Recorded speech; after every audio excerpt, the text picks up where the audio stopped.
Sauvez vos finances avec GFM.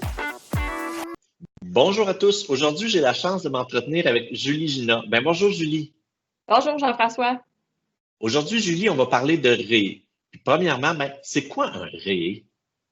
En fait, un REE, c'est un régime enregistré d'épargne-études dans lequel les parents déposent des cotisations dans le but de les aider à défrayer les frais de scolarité de leur enfant au niveau postsecondaire. Donc, que ce soit formation professionnelle, collégiale, universitaire, ce sont tous des niveaux de scolarité qui sont admissibles à un régime épargne-études. Puis pourquoi investir dans un REE au lieu d'un compte d'épargne? En fait, le gros avantage du régime d'épargne-études, Jean-François, c'est les subventions qui sont disponibles au niveau gouvernemental. Donc, on a un 20 subventionnable au niveau du fédéral et un 10 au niveau du provincial. Donc, ce que ça veut dire, c'est que pour chaque 100 $ déposé dans un régime épargne-études, le gouvernement verse 30 $. Donc, c'est quand même très avantageux. Puis aussi, pour les familles qui sont à plus faible revenu, ces subventions, il peut y avoir des subventions supplémentaires de verser. Donc, on peut atteindre 40, même 50 % de subventions à l'intérieur d'un régime. Donc, c'est vraiment très, très, très avantageux. On ne retrouve pas ça nulle part dans un autre régime là, au niveau... dans un compte d'épargne, là, je ne pense pas qu'on soit capable de générer un 30 % de rendement. Puis y a-t-il des stratégies qu'on peut utiliser pour maximiser le REE? Oui, tout à fait. Dans le fond, pour maximiser un régime épargne-études, si on cotise 36 000 $ dans un régime épargne-études, on est allé atteindre nos maximums de subventions parce qu'évidemment, les gouvernements ont mis des maximums.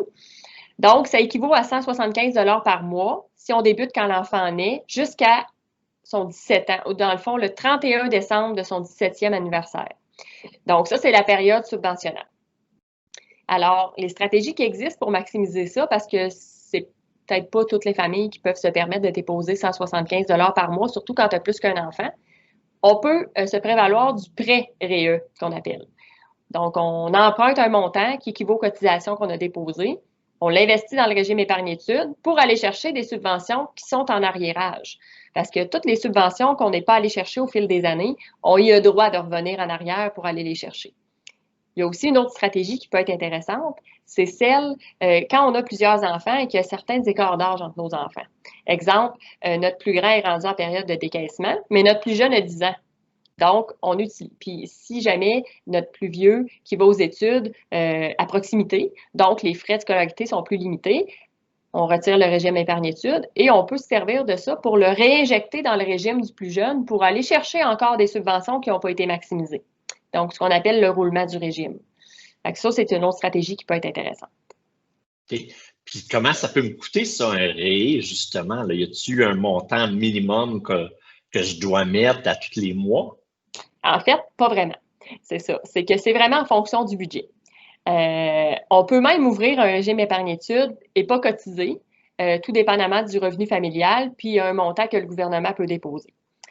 Sinon, il y en a qui débutent à 25 $ par mois dans un régime épargne-études.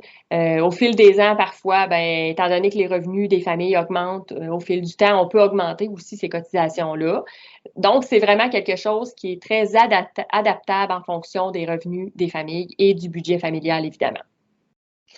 Merci infiniment pour toutes ces belles informations. Ça fait plaisir. Bonne journée. Oui, puis pour plus de détails, n'hésitez pas à contacter vos spécialistes chez GFM.